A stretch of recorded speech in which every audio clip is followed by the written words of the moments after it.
అయితే కేసీఆర్ విచారణ అసలు ఏం చేసిండు కేసీఆర్ ఏం తప్పు చేసిండని అలా విచారణ ఎదుర్కొంటున్నాడు. దేనికోసం విచారణ ఎదుర్కొంటున్నాడో ఒకసారి మనం ఇక్కడ చూడాల్సినటువంటి అవసరం ఉంది మిత్రులారా.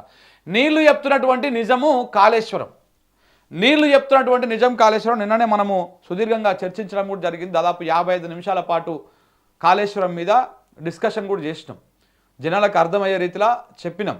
ఇప్పటికి చాలా పర్యాయాలు, చాలా వీడియోలు, అన్ని లెక్కలతో సహా, డేట్లతో సహా మనం చెప్పుకుంటూ రావడం జరిగింది.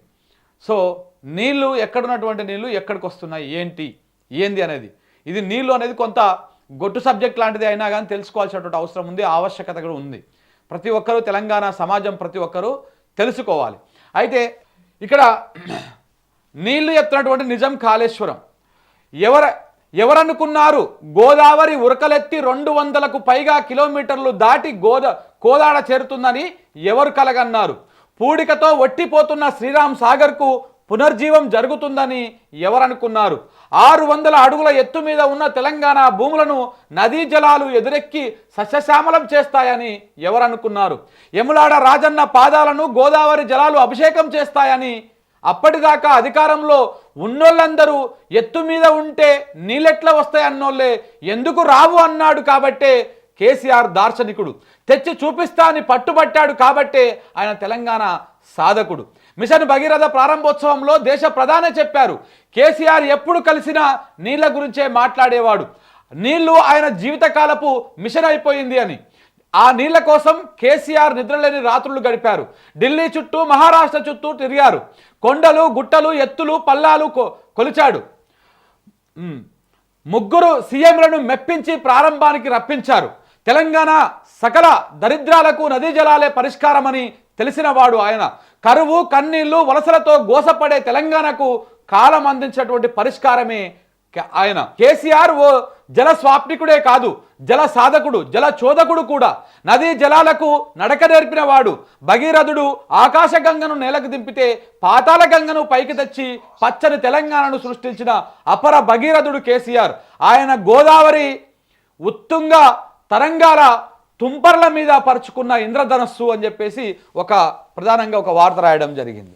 ఇక ఆ దార్శనికుడిని ఎదుర్కోలేక నీలాపనిందలు, విచారణ పేర వేధింపులు, రాజకీయ కక్ష సాధింపులు, కుట్రలు కుచ్చితాలు. కానీ గుర్తుంచుకోవాల్సింది ఏమిటంటే కుతంత్రాలకు ఆర్భాటం ఎక్కువ, ఆయుష్ తక్కువ. అయినా మాయాజూదంలో గెలిచిన కౌరవులే కురుక్షేత్రంలో కుక్క చావు తెచ్చారు. అందుకే ధర్మం జయించుగాక, అధర్మం నశించుగాక తన నేల కోసం అనేక యుద్ధాలను చేసిన కేసీఆర్ తన ప్రజల కోసం అనేక అగ్ని పరీక్షలు దాటి పులుకడిగిన ముత్యంలా మెరిసిన కేసీఆర్ కాళేశ్వరం కమిషన్ విచారణతో గంగా పునీతుడవడం ఖాయమవుతుంది.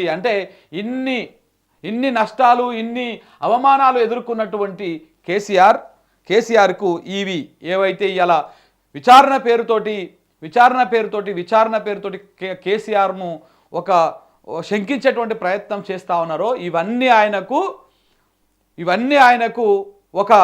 అంటే ఏమంటారు, ఈ మొత్తము ఆయనకు ఒక అగ్ని పరీక్ష లెక్క ఉన్నది. ఈ అగ్ని పరీక్షలో ఆయన గంగలో స్నానం చేస్తే సకల పాపాలు పోతాయంటారు కదా. సో అలా ఈయన గంగా పునీతుడు కావడమే, ఎవరైతే ఈ పాపాలు అంటగట్టాలని ప్రయత్నం చేసిరో ఈ విచారణతోటి ఆయన పునీతుడు కావడం తప్ప ఇంకొకటి ఏమి ఉండదని చెప్పేసి కూడా ప్రధానంగా ఒక అంశం తీసుకోవడం జరిగింది. నిజంగా కూడా అంటే మాది నల్గొండలోని మునుగోడు ప్రాంతం.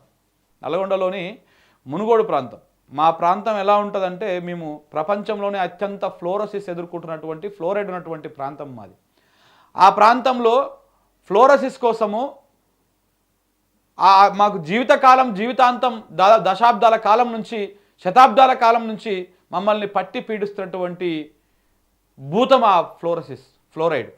ఆ భూతం నుంచి తాత్కాలికంగానో లేకపోతే ఆ భూతం నుంచి శాశ్వతంగా మాకు దూరం చేసినటువంటి నాయకుడు కేసీఆర్. ఇది ఎవడు ఒప్పుకోకపోయినా ఇది వాస్తవం.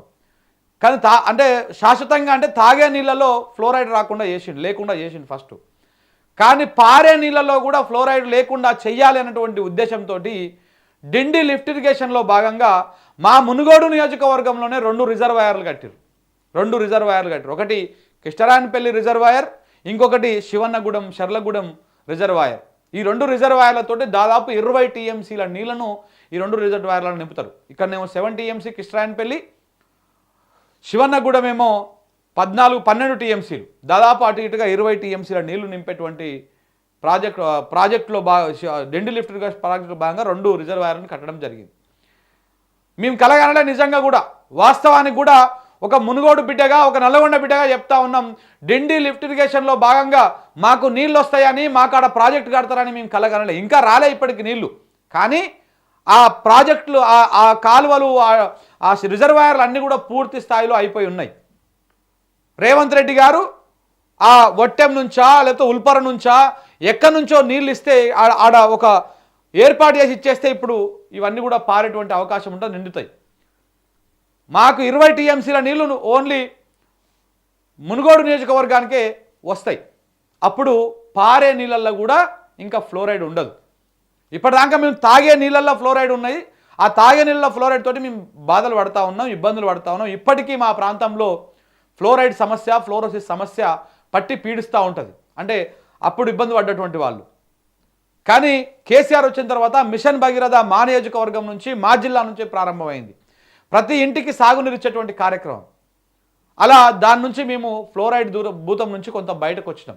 తాగే నీళ్ళలో మాకు లేకుండా అయింది, కానీ తినే తిండిలో మాత్రం ఇంకా ఫ్లోరోసిస్ ఉన్నది స్టిల్ ఇప్పటికీ.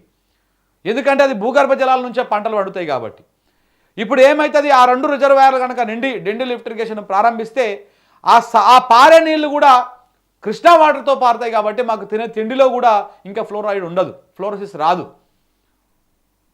భూగర్భ జలాలు పెరుగుతాయి కాబట్టి ఫ్లోరైడ్ భూతం కిందికి పోతుంది, స్వచ్ఛమైన జలాలు పైకి వస్తాయి. కానీ ఈ పాలకులు ఇప్పుడు దానికి వీళ్ళు వచ్చిర్రు, అన్ని చెరువులు నింపడం కానీ లేకపోతే ఈ కార్యక్రమాలు అన్నీ బంద్ పెట్టేసారు. ఇంకా మళ్ళీ ఫ్లోరైడ్ పెరుగుతూ ఉంది. మనం చూడలే లెక్కలు, మళ్ళా ఫ్లోరైడ్ పెరుగుతూ ఉన్నది, మళ్ళా ఫ్లోరోసిస్ ఎక్కువ అవుతూ ఉన్నది అని చెప్పేసి. సో కాబట్టి ఈ రకంగా అవుతూ ఉన్నది. మేము నిజంగా కూడా ఎక్స్పెక్ట్ చేయలే మా ప్రాంతంలో వస్తుందని. సేమ్ ఇట్లనే గోదావరి అడంగా పోతూ ఉన్నది. మనకు పాట కూడా ఉంటుంది కదా, తలాపున పారుతున్నది గోదావరి, మనసేను మనశెల్క ఎడారి. గోదావరి పోతున్నది అడంగా, కానీ మన చేను మన శెల్క ఎడారి. ఆ గోదావరి బెల్ట్ మీద ఉన్నటువంటి జిల్లాలు ఏవైతే ఉన్నాయో ఆ ప్రాంత ప్రజలకు తెలుసు. అది నేను నిన్న ఇంటర్వ్యూలో కూడా చెప్పడం జరిగింది. అన్నారం ఎంత దూరంలో ఉంటుంది, పైన అన్నారం బ్యారేజ్ పక్కన చుట్టుపక్కల ప్రాంతాల్లో మహదేవ్పూర్ అదంతా కూడా గోదావరి పక్కనగానే వారుతుంటుంది. కానీ ఆ పక్కన ఉన్నటువంటి ఊర్లు, పల్లెలు అవే ఎడారి లెక్క మారిపోయినటువంటి పరిస్థితి. గొర్రెలు, మూగ జీవాలు, పశువులు తాగుతందుకు నీళ్లు దొరికినటువంటి పరిస్థితి చూసినాం మనం తెలంగాణ ప్రాంతంలో. ఆ పరిస్థితుల నుంచి ఏట్ల నీళ్లు చూసి ఏండ్ల అయింది నాయన అన్నటువంటి కాలం నుంచి అప్పుడు ఏట్ల ఎప్పుడు నీళ్ళు ఉండే కాడికి వచ్చింది. మళ్ళీ కాంగ్రెస్ గవర్నమెంట్ వచ్చింది, మేడిగడ్డను వదిలిపెట్టుడు, పైన అన్నారంని ఎండబెట్టుడు, సుందిరని ఎండబెట్టుడు, అందులో ఉన్న ఇసుక దొమ్ముకొని దందా చేసుకోడు, ఈ కార్యక్రమం నడుస్తూ ఉంది. సో కాబట్టి ఇవన్నీ కూడా ఒకసారి మనము ఆలోచన చేయాలి, రైతాంగం ఆలోచన చేయాలి. నీళ్ళు ఇచ్చిన వాళ్ళు ఎవరు, నీళ్లు రాకుండా అడ్డుకుంటున్నది ఎవరు ఏ రకంగా అది చేస్తూ ఉన్నారు అనేది. ఇలా కాళేశ్వరం కమిషన్ ముందుకు విచారణ కోతుంటే చాలామంది సంకలు గుద్దుతున్నారు, చాలామంది తీసుకొచ్చిర్రు రా పో అని చెప్పేసి మాట్లాడుతూ ఉన్నారు. ఇవన్నీ కూడా ఆ తాత్కాలికమైనటువంటి ఆనందాలే వాళ్ళవి. తెలంగాణ సమాజము నీళ్ళని చూసిందంటే దానికి కారణం కాళేశ్వరం. అది ఎవడు ఒప్పుకోకపోయినా ఇదే వాస్తవం, ఇదే నిజం. ఇవాళ మన భూములు ఎంత పచ్చబడ్డాయంటే, మన రైతు జర తెలివికి వచ్చినంటే దానికి కారణం ఈ ఇరిగేషన్ ప్రాజెక్టులు. ఎందుకో చేత కావట్లేదు ఇప్పుడు నాకు. ఎస్ఎల్బీసీ ఏమైపోయి 6 నెలలుగా వస్తుంది. ఇప్పుడు ప్రారంభించింది కదా ఘనంగా 2-3 వేల కోట్లతోటి కొడంగల్ లిఫ్ట్ పూర్తి అయ్యి దమ్ముంటే ఈయన పదవీ కాలం అయిపోయే లోపల పూర్తి చేయాలి మొగోడు అయితే రేవంత్ రెడ్డి. అప్పుడు మాట్లాడదాం చర్చ. ఇవన్నీ ఏముండదు, వీళ్ళది పేరు మాత్రమే, ప్రారంభించడం మాత్రమే వీళ్ళది. అది పూర్తి స్థాయి దాన్ని ఎమ్మటి పడి పర్యవేక్షించి ఎప్పటికప్పుడు చూసుకుంటా పని చేపించేటువంటి దమ్ము ధైర్యం కాంగ్రెస్ నాయకుల దగ్గర ఉండదు. ఇది ఓపెన్ ఛాలెంజ్ ఇది.